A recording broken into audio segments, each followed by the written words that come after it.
Hello all welcome to Times of India సమయం. This is Sangeetika. So యుఎస్లో రోజుకు ఒక కొత్త పరిణామం జరుగుతుంది. మన ఇండియన్ స్టూడెంట్స్ అందరూ కూడా అసలు ఏం చేయాలో తెలియని పరిస్థితుల్లో పడిపోతున్నారు. కొంతమంది వీసా రివోక్ అయిపోతున్నాయి, సెవీస్ వీసాస్ ఇవన్నీ క్యాన్సిల్ చేసేస్తున్నారు అని చెప్పి కోర్టుకు ఎక్కుతుంటే, ఇంకొంతమంది ఇంకేం చేయలేని పరిస్థితుల్లో తీర్పు మనకు అనుకూలంగా రావట్లేదని చెప్పి ఇండియాకి వచ్చేసిన వాళ్ళు ఉన్నారు. సో వీళ్ళందరూ ఎలాంటి డెసిషన్స్ ఒకటే అంటే ఒక్క డెసిషన్ పైన ఉండలేకపోతున్నారు అనమాట. ఒక్కొక్క రాష్ట్రంలో ఉన్న వాళ్ళు యుఎస్ లో ఒక్కొక్కలాగా బిహేవ్ చేయాల్సిన పరిస్థితి వస్తుంది. సో ఇప్పుడు మళ్ళీ ఇండియానా కోర్ట్ మళ్ళీ ఒక కొత్త తీర్పు ఇచ్చింది. సో ఏం తీర్పు ఇచ్చింది, అసలు ఏంటా వెర్డిక్ట్ అనేసి ఈ విషయాలన్నీ మనతో పంచుకోవడానికి అడ్వకేట్ శ్రీనివాస్ రెడ్డి గారు మనతో పాటు ఉన్నారు. ఆయనతో మాట్లాడదాం. సో మరిన్ని విషయాలు తెలుసుకుందాం. హాయ్ శ్రీనివాస్ రెడ్డి గారు, హౌ ఆర్ యూ? హాయ్ అండి, ఆల్ గుడ్ అండి. హౌ ఆర్ యూ అండి? సో గుడ్ సో అండి. అంటే వన్ ఆఫ్ ద థింగ్ ఏంటంటే I been travelling in the times of India from almost like 1 week నుండి మీతో ట్రావెల్ చేస్తుంటే ఒక్కొక్క రోజు ఒక్కొక్క డెవలప్మెంట్ చూస్తున్నాను. రోజుకి మనం ఒక కొత్త వీడియో చేయాలి, కొత్త వాళ్ళ అంటే కొత్త కొత్త విషయాలు చెప్పాల్సిన పరిస్థితి వస్తుంది ఇక్కడ. One of the good news ఏంటంటే అండి, ఆటోమేటిక్ గా సెవీస్ అనేది రీఇన్స్టేట్ అయిపోతుంది స్టూడెంట్స్ కి.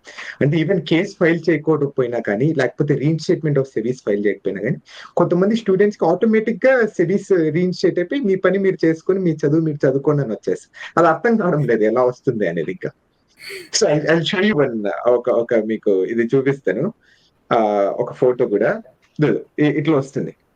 ఓకే, మెసేజెస్ రీయాక్టివేట్ మెయిల్స్ వస్తున్నాయి స్టూడెంట్స్ కి. ఓకే, సర్వీస్ రికార్డ్ రీయాక్టివేట్ అయిపోతుంది ఆటోమేటిక్ గానే. ఆటోమేటిక్ తను లాసూట్ కూడా ఫైల్ చేయలేదు, ఎక్కడే కానీ కోర్టుకి వెళ్ళని కూడా వెళ్ళలేదు, అయినా కానీ రీయాక్టివేట్ అయిపోయి. అంటే వాళ్ళు క్రాస్ చెక్ చేస్తున్నారేమో మేబీ, అంటే డాక్యుమెంట్స్ అన్ని ఉన్నాయా లేదా. మేబీ అండి, అంటే వీళ్ళ మీద కేసెస్ డిస్మిస్ ఉన్నాయా అని ఒక దాని మీద ఏమన్నా చేశారేమో అనుకుంటున్నాను. ఎందుకంటే నాకు ఒక 3 స్టూడెంట్స్ ఫోన్ చేశారండి ఇప్పుడు వరకు, అంటే కన్ఫర్మేషన్ వచ్చిన వాళ్ళు. వాళ్ళ కేసెస్ అన్ని డ్రాప్ ఆన్ అయినాయి, డిస్మిస్ అయినాయి.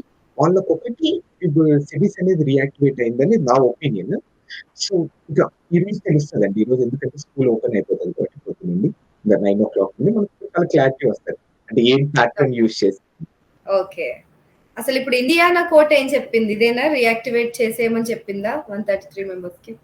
అది కాదండి, ఇక్కడ ఏమైందంటే మనం మాట్లాడుకున్నాం ఏంటంటే జార్జియా కోర్టులో 133 స్టూడెంట్స్ ని లాసూట్ అనేది ఫైల్ చేశారు. కోర్టు కూడా చెప్పింది ఏమిటంటే ఇది కరెక్ట్ కాదు, వాళ్ళ పాపం వాళ్ళు చదువుకున్నారు, వాళ్ళు చాలా మంది కేసులు వాళ్ళ మీద డిస్మిస్ అయినాయి, లేకపోతే అసలు వాళ్ళ మీద కేసులు లేనటివి కూడా ఉన్నాయి, వాళ్ళందరినీ రీఇన్స్టేట్ చేయమని కోర్టు చెప్పింది. కానీ ఇక్కడ ఏమైతుందంటే నేనుండే స్టేట్ ప్రస్తుతం ఇండియానా కోర్టులో so northern district of Indiana, so అది ఫెడరల్ కోర్టులో ఏమని చెప్పారంటే లేదు మీరు టిఆర్ఓ అనేది గ్రాంట్ చేయలేదండి, టెంపరీ రిస్ట్రైనింగ్ ఆర్డర్ గ్రాంట్ చేయలేదు. ఎందుకు అంటే మీరు అన్రిపేరబుల్ హార్మ్ అనేది చూపిలేదు, మిమ్మల్ని డిపోర్ట్ చేస్తాము అని మీరు క్లెయిమ్ చేస్తున్నారు, అది మీరు ప్రూవ్ చేయలేకపోతున్నారు అనే కండిషన్ మీద వాళ్ళకి టెంపరీ రిస్ట్రైనింగ్ ఆర్డర్ రిజెక్ట్ చేయడం జరిగింది.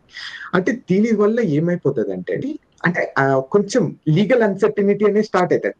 అంటే ఏంటి, ఏది నమ్మాలి, ఏం చెయ్యాలి అనేది ఎవరికి అర్థం కావడం లేదు. ఎగ్జాక్ట్లీ. ఇప్పుడు జార్జియా అనేది కింద ఉంటది, ఇండియాలో పైన ఉంటది. ఆ 2 కోర్ట్స్ కి డిఫరెన్స్ వచ్చినప్పుడు మనం ఏం చేయాలి, ఎక్కడికి వెళ్ళాలి అనేది చాలా మంది స్టూడెంట్స్ లో డౌట్ స్టార్ట్ అయిపోయాయి అప్పుడే. ఎగ్జాక్ట్లీ. అండ్ చాలా మంది స్టూడెంట్స్ ఇండియాకి వచ్చేస్తున్నారు కూడా ఆల్రెడీ. అంటే ఇంకా అవ్వదు, ఏదో ప్రాబ్లం వచ్చేసింది, ఇంకా ఇక్కడ ఉంటే ప్రాబ్లం అయిపోతుంది, పెద్దగా అయిపోతుందేమో అని చెప్పి ఇండియాకి వచ్చేసారు కూడా. సో అలాంటి వాళ్ళు ఇప్పుడు ఏం చేయాలి? మళ్ళీ రావాలా లేకపోతే ఇక్కడే ఉండిపోవాలా?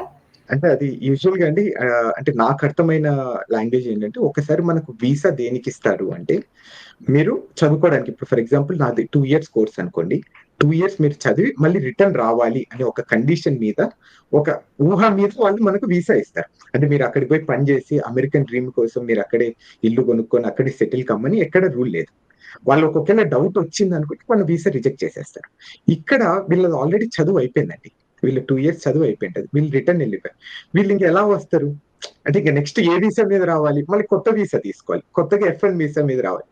F1 వీసా మళ్ళీ ఎందుకు ఇస్తారు? మీరు చదివిన చదువు రెండోసారి చదవాలనుకుంటే వాళ్ళని ఎట్లా ఒప్పుకుంటారు చెప్పండి. సో ఇప్పుడు వాళ్ళు అక్కడ ఉండి ఓపీటీ మీద ఉండి వాళ్ళు H1B వచ్చే వరకు వెయిట్ చేసి ఉంటే బాగుండేది. అవునవును. ఇప్పుడు అంటే మేబీ నాకు తెలిసినంత వరకు H1B మీద ఒకటి వాళ్ళకి వచ్చే అవకాశం ఉంటదండి. H1B కానీ ఇట్లాంటి వర్కింగ్ వీసా L1 వీసాస్ కానీ ఇట్లాంటి వీసాస్ మీద వస్తాయని తప్ప F1 మీద రాలేరు అనేది నా ఒపీనియన్. ఇక చూడాలండి ఏం చేస్తదో. అంటే ఇప్పుడు F1 మీద అండ్ వచ్చిన తర్వాత ఓపీటీ పీరియడ్ అని ఉంటుంది కదా ఒకటి.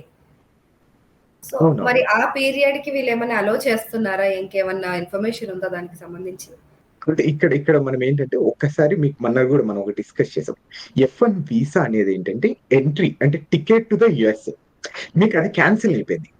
అంటే దాని ఓకే. మీనింగ్ ఏంటంటే మీరు మళ్ళీ అమెరికాకి రావాలి అనుకుంటే కొత్త వీసా వేసుకొని మీరు రావాలి. ఓకే. ఆ! ఇప్పుడు వాళ్ళు అది ఇవ్వరంటారు. ఇప్పుడు వాళ్ళు అది ఒక్కసారి మీరు ఔట్ ఆఫ్ ద కంట్రీ ఎళ్ళినప్పుడు మీరు ఓపీటీ మీద ఎందుకు అలో చేస్తారు వాళ్ళు? చెయ్యరు. ఓకే. ఇప్పుడు అది F1 వీసా ప్రాబ్లమ్. రీయాక్టివేట్ ఇప్పుడు సెవిస్ రీయాక్టివేట్ అయినట్టు ఆ వీసాస్ రీయాక్టివేట్ చేస్తున్నారా? ఎక్కడైనా విన్నారా? లేదు. వీసా అనేది జ్యుడిషియల్ రివ్యూ కిందకి రాదండి. హ్మ్. అది ఒక వన్ ఆఫ్ ద డిసడ్వాంటేజ్ దీంట్లో. అంటే యూజువల్‌గా అదంతా కంప్లీట్‌గా అడ్మినిస్ట్రేటివ్ డిస్క్రిషన్ మీద నడుస్తుంటది. కోర్టుకి కానీ, ఏ వ్యక్తులకు కానీ అధికారం ఉండదు. దాన్ని మళ్ళా అప్లై అంటే రీఇన్‌స్టేట్ చేయడము, మళ్ళా టర్మినేట్ అయిన వీసాస్ అన్ని మళ్ళా రీయాక్టివేట్ చేయడం అనే అధికారము ఎవరికీ ఉండదు. అదేంటంటే మళ్ళీ వాళ్ళు కొత్త వీసా వేసుకొని తీసుకొని రావాల్సిందేదే తప్ప మిగతాది ఏం చేసే పరిస్థితుల్లో లేదు. సో ఇప్పటి వరకు ఎన్ని లా సూట్స్ ఫైల్ అయ్యాయండి? అంటే మీరు యాస్ ఎన్ అడ్వకేట్ అక్కడ మళ్ళీ ఎల్ఎల్ఎంస్ చేస్తున్నారు కాబట్టి యూఎస్‌లో. సో ఇప్పటి వరకు మన వాళ్ళు ఎంతమంది అసలు కోర్ట్‌ని అప్రోచ్ అయ్యారు? ఏ ఏ కోర్ట్స్‌లో ఈ వెర్డిక్ట్స్ రిలీజ్ చేశాయి? ఏ ఏ కోర్ట్స్‌లో ఇంకా పెండింగ్ ఉన్నాయి? చాలా మంచి క్వెషన్ అండి. ఇక్కడ ఏమైతుందంటే సుమారు మన యునైటెడ్ స్టేట్స్‌లో 65 చోట్ల లా సూట్స్ అనేసి ఫైల్ కావడం జరిగింది. 65 లా సూట్స్ అనేసి ఫైల్ చేయడం జరిగింది. దానిలో సుమారు 290 మెంబర్స్‌గా ప్లెయింటిఫ్స్‌గా ఆర్డర్స్ కోసం వాళ్ళు వెయిట్ చేయడం జరుగుతుంది. అంటే వివిధ కోర్ట్‌లు అంటే ఫర్ ఎగ్జాంపుల్ మీకు ఒక చిన్న ఎగ్జాంపుల్స్ ఇస్తాను. ఏ ఏ కోర్ట్‌లు మనకు ఫర్దర్ జడ్జ్‌మెంట్స్ ఇచ్చాయి, ఏ ఏ కోర్ట్‌లు ఇవ్వలేదు, అట్లనే ఏ ఏ కోర్ట్‌లు పెండింగ్‌లో పెట్టాయనే దాని గురించి మనం పూర్తిగా వివరిస్తాను నేను. ఫస్ట్ ఏంటంటే ఏ ఏ స్టేట్స్ మనకు గ్రాంట్ చేశాయి అనేది ఫస్ట్ మాట్లాడదాం. ఫస్ట్ ఏంటంటే కాలిఫోర్నియా, జార్జియా మనం చాలా సార్లు డిస్కస్ చేసింటాం. జార్జియాలో సుమారు 133 మందికి సివిల్స్ రీఇన్‌స్టేట్ చేయమని కోర్ట్ ఆర్డర్ ఇచ్చింది. అట్లనే జార్జియా కోర్ట్ ఇంకొకటి ఏమిచ్చిందంటే మీకు బాండ్ లేకోకుండా మీరు సివిల్స్ రీఇన్‌స్టేట్ చేయండి అని చెప్పడం జరిగింది. That was the bestest judgement అండి. ఎందుకంటే స్టూడెంట్స్‌కి డబ్బులు ఉండదండి. అందరం ఇక్కడికి వచ్చేసి ఏదో బతుకు తెరువు కోసం వచ్చింటాం. మనం వాళ్ళిచ్చే $5,000, $6,000 మనం బాండ్ పెట్టి మనము అదేమంటారు బయటకు రావడం కానీ, స్వేచ్ఛగా తిరగడం గానీ మన దగ్గర అంత డబ్బులు ఉండదు. బాండ్‌నే వేవ్ చేసేసింది కంప్లీట్‌గా. ఇట్లనే ఇల్లినాయిస్ కానీ, మినిసోటా, మొనాటా అట్లనే New Hampshire, New York, Ohio, Oregon, అట్లనే Pennsylvania, Texas, Washington, Wisconsin, Washington DC. ఈ 16 స్టేట్స్ మనకు టీఆర్ఓ గ్రాంట్ చేసిన స్టేట్స్. టీఆర్ఓని రిజెక్ట్ చేసిన స్టేట్స్ ఏంటంటే ఇండియానా ముఖ్యంగా. మన ఇండియానా నేనుండే స్టేట్‌లో కంప్లీట్‌గా టీఆర్ఓని రిజెక్ట్ చేయడం జరిగింది. ఎందుకు రిజెక్ట్ చేయడం జరిగిందంటే మీరు డిపోర్టేషన్ చేస్తారు అనే ఊహాగానాల్లోనే ఉన్నారు. ఇది ఎక్కడ జరగలేదు. మీరు ఇది నిరూపించలేకపోతున్నారు కాబట్టి మీకు టీఆర్ఓ గ్రాంట్ చేయమని చెప్పింది. అంటే దాని మీనింగ్ ఏంటంటే ఇప్పుడు వాళ్ళు చదవచ్చా, చదవలేదా అనే దాని గురించి ఇక్కడ ఆన్సర్ చేయలేదు కోర్ట్. మీకు టీఆర్ఓ రిజెక్ట్ చేసామంటారు. అంటే దాని మీనింగ్ ఏంటనే అది అర్థం కావడం లేదు. అట్లనే ఇక్కడ మనం చాలా ఇంట్రెస్టింగ్ పాయింట్ ఒకటి మాట్లాడాల్సింది ఏంటంటే జార్జియా కోర్ట్‌లో జడ్జ్ ఇద్దరు లాయర్స్‌ని క్వెషన్ చేస్తారు.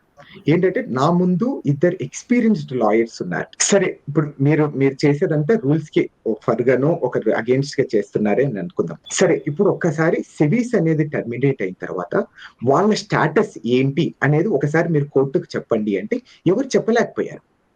ఈవెన్ జడ్జి కూడా ఏమని అంటున్నాడంటే so I'm not able to tell very experienced lawyer cannot even tell him whether or not his or her is legally staying in the USA because court cannot even tell him whether he is here legally or not అంటే ఎవరు చెప్పలేకపోతున్నారు. ఒక్కసారి సెవీస్ అనేది terminate అయిన తర్వాత మీరు legal గా ఉన్నారా లేదా అనేది మేము కూడా చెప్పలేకపోతున్నాం. ఈవెన్ కోర్టు కూడా జడ్జ్ చేయలేకపోతుందనే ఒక కన్ఫ్యూజింగ్ స్టేట్ లో చెప్పేసింది కోర్టు. గాడ్ అంటే చూడండి. అంటే ఇలాంటి ఒక క్రిటికల్ సిట్యుయేషన్ గతంలో ఎప్పుడు వచ్చుండదు. రాలేదు. అవును, అది కరెక్ట్. కోర్ట్ వరకు. ఇక్కడ అందుకనే ఇంకొకటి ఒక చిన్న సింపుల్ గా ఇంకోటి ఏమైతుందండి ఇప్పుడు కాలిఫోర్నియాలో ఫెడరల్ కోర్ట్స్ ఒక 4-5 గా డివైడ్ అయిపోయి ఉంటాయండి. నాకు తెలిసినంత వరకు 4 గా డివైడ్ అయిపోయాయి అనుకుంటాను. దాంట్లో ఏమైతుందంటే ఒక 4 డివిజన్స్ గా డివైడ్ అయ్యాయి. ఇక్కడ ఏమైతుందంటే సెంట్రల్ డిస్ట్రిక్ట్, నార్థన్ డిస్ట్రిక్ట్ లో టీఆర్ఓ గ్రాంట్ చేసింది కోర్టు. అట్లనే ఇంకొకటి సెంట్రల్ డిస్ట్రిక్ట్ లో ఒక టీఆర్ఓ పెండింగ్ చేసింది. సేమ్ కోర్టులోనే ఒక టీఆర్ఓని పెండింగ్ గా పెట్టింది. దీనికి రీజన్ ఏం చెప్పిందంటే గవర్నమెంట్ ఎక్స్టెన్షన్ ఆఫ్ టైం అడిగింది. అట్లనే కోర్టుకు ఎక్కువ కేసులు రావడం వల్ల దీన్ని టీఆర్ఓని పెండింగ్ లో పెట్టామని చెప్తారు. ఒకే స్టేట్ లోనే ఇలా డిఫరెంట్ మైన జడ్జ్మెంట్స్ రావడం వల్ల ఎంత కన్ఫ్యూజ్ అయిపోతారో ఒకసారి ఆలోచించారు. ట్రూ అండి. ట్రూ అసలు. ఏదో ఒకటి తేల్చి చెప్పకుండా అంటే దానిపైన ఇంకా ఎలాంటి చట్టం ఏమి రాలేదనుకుంటా. అంటే ఈ ఈ అవునవును. ఈ రివోకేషను, ఈ రీస్టోరేషన్ పైన ప్రాపర్‌గా స్టేట్ మొత్తం యూఎస్ఏ మొత్తం కలిపి ఒక చట్టం అనేది ఉంటే దానికి తగ్గట్టుగా వీళ్ళేమన్నా ప్లాన్ చేసుకోవడానికుంటది. సో, ఇప్పుడు మన స్టూడెంట్స్ చాలా గందరగోళంలో పడిపోయారు. ఇప్పుడు ఏం చేయాలో దిక్కులేని పరిస్థితి అని జెప్పాలి. అవునవునండి. అదే ఈవెన్ చాలా బాధాకరం అండి. ఒక్కసారి మనం తప్పు చేసిన తర్వాత మమ్మల్ని క్షమించండి అంటే ఏ కోర్ట్ ఒప్పుకోదు, ఏ లా ఒప్పుకోదు. చాలా మందికి పాపము తప్పు చేయకోకుండా చిన్న చిన్న మిస్టేక్స్‌కి అసలు కొంతమందికైతే వాళ్ళ మీద ఏ కేసులు లేకపోయినా టెర్మినేట్ అయిపోయాయి. ఏంటంటే వాళ్ళ మీద పార్కింగ్ టికెట్ ఉండడం వల్లనో, లేకపోతే వాళ్ళు చిన్న చిన్న మిస్టేక్స్ చేయడము అంటే ట్రెస్పాసింగ్ చేయడం కానీ, ఇట్లాంటి చిన్న చిన్న మిస్టేక్స్ కూడా వాళ్ళ వీసాస్ టెర్మినేట్ అయిపోతే వాళ్ళు అసలు పాపం వాళ్ళ పేరెంట్స్ ఎన్నో కలలు గాని అమెరికాకు పంపించారు. ఎన్నో లక్షల లోన్లు పెట్టి. అసలు ఎంతో మంది వాళ్ళ అమ్మలు తాలిబొట్లు తాకట్టు పెట్టి, లేకపోతే వాళ్ళ నాయన పొలాలు తాకట్టు పెట్టేసి, వాళ్ళు అమ్ముకొని లేకపోతే అమెరికాకొచ్చారు. ఇట్లాంటి ఒక చిన్న మిస్టేక్ వల్ల వాళ్ళ జీవితాలు నాశనం అయిపోతుందంటే అసలు గుండె చెలించిపోతుంటది కొన్నిసార్లు ఒకసారి. కరెక్ట్ అండి. కరెక్ట్ అసలు. మరి ఇప్పుడు ఏంటి అసలు పరిస్థితి? వీళ్ళు ఎలాంటి అంటే అక్కడున్న వాళ్ళకైనా అట్‌లీస్ట్ ఇప్పుడొచ్చిన వాళ్ళు మేబీ వాళ్ళు రావాలన్నా భారీ ఖర్చుతో కూడుకున్న వ్యవహారం యూఎస్‌కి రావడం అంటే. సో, ఈ అవునవును. ఇక్కడ వచ్చిన వాళ్ళ గురించి పక్కన పెడితే ఇంక అక్కడున్న వాళ్ళేం చేయాలసలు? కొన్ని రోజులు వెయిట్ చేసి వాళ్ళు డిపోర్ట్ చేసే వరకు వెయిట్ చేయమంటారా? లేకపోతే వచ్చేస్తే బెటర్ అంటున్నారా? ఒకవేళ వీసా గనుక రివోకేట్ అయ్యి నిషే ఉంటే? అవునవునండి. అంటే దీని గురించి చాలా అపోహ అనేది ఉందండి. అంటే ఏంటంటే ఇప్పుడు ఒకసారి మన సిరీస్ టెర్మినేట్ అయిపోయిన తర్వాత మనల్ని డైరెక్ట్‌గా డిపోర్ట్ చేస్తారా? అంటే ఈవెన్ నేను కూడా స్టార్టింగ్‌లో భయపడ్డాను. కానీ కోర్ట్ చాలా సందర్భాల్లో చెప్పింది సిరీస్ టెర్మినేట్ అయినంత మాత్రాన మిమ్మల్ని డిపోర్ట్ చేసేయరు డైరెక్ట్‌గా. దానికి ఒక డ్యూ ప్రాసెస్ అనేది ఉంటది. అంటే ఫస్ట్ ఆఫ్ ఆల్ మనకు ఒక నోటీస్ ఆఫ్ అపియరెన్స్ ఇచ్చి, మనల్ని జడ్జి ముందర హాజరుపరిచి అప్పటి నుండి డిపోర్టేషన్ స్టార్ట్ చేస్తారు. అంతవరకు మనల్ని డిపోర్ట్ చేయరు. ఇక్కడ ఇంకొకటి ఆలోచించుకోవాల్సింది ఏంటంటే మనం ఇంకా డెవలప్ లోనే ఉందండి. ఇది ఓన్లీ కొంతమందికే జరిగింది. ఇప్పుడు 5,000 మందిలో నాకు తెలిసినంత వరకు ఒక 70, 80 మందికి సెబీస్ రీఇన్‌స్టేట్‌మెంట్ తప్ప ఇంకా ఎక్కువ మందికి కాలేదు. మనకు ఇంకా మేబీ ఈ రోజు లోపల మనకు చాలా క్లారిటీ వస్తదని నేను అనుకుంటున్నాను.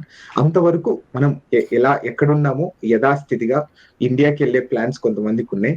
అవంతా ఇప్పుడు కరెక్ట్ కాదేమో ఒకసారి ఆలోచించి కోర్ట్‌లో ఫైట్ చేసి మీరెళ్ళండి. ఒకవేళ కోర్ట్ ఆఫ్‌కోర్స్ మీరు తప్పు చేశారంటే మనం తల వంచుకొని తప్పకుండా ఇండియాకెళ్ళిపోవాలి. అంతవరకు ఈ ఫైట్ ఫర్ ఇట్ అనేది నా సజెషన్ అండి వాళ్ళకి. Thank you so much Srinivas గారు. చాలా ఇన్ఫర్మేటివ్ అంటే మంచి సెషన్ జరిగిందనుకుంటున్నాను ఇవాళ.